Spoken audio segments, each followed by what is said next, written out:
Reflection for October 25, Wednesday of the 29th week in Ordinary Time.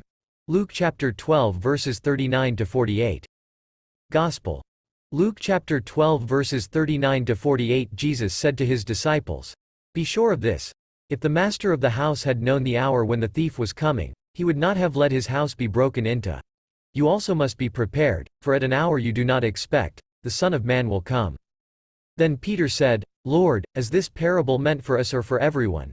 And the Lord replied, "Who, then, is the faithful and prudent steward whom the master will put in charge of his servants to distribute the food allowance at the proper time? Blessed is that servant whom his master on arrival finds doing so. Truly, I say to you, he will put him in charge of all his property.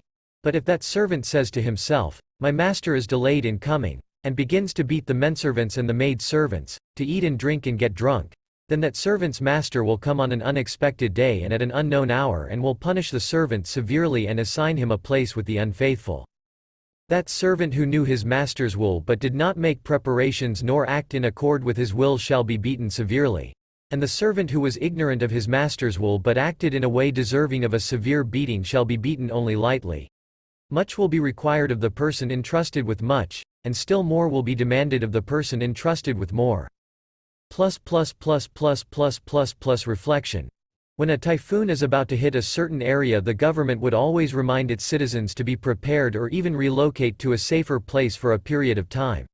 The reason behind is very basic: to avoid destruction of lives and properties. Those who would hear the call for preparedness would survive, and those who will not would surely suffer. In today's gospel, Jesus once again calls us to be prepared, for he will come to us when we least expect him to come into our lives. But does Jesus really come to our lives without prior warning? Does he really surprise us with his immediate presence, thus we are caught unaware? Before Jesus comes to us, he would first knock into our hearts so that we could open our hearts to him and embrace his offer of renewal with open arms. By doing so, we hear his call for us to be prepared.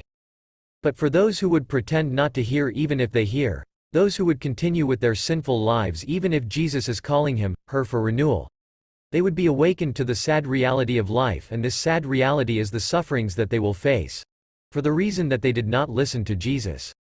Nevertheless, everything is not written in stone. For as long as we breathe, there's always a chance to listen to the voice of Jesus course through people around us or even events around us, who will earnestly call upon us to be prepared by means of walking away from all of our sinfulness. In the book of Revelation, the Lord tells us, "I reprimand and correct all those I love. Be earnest and change your ways.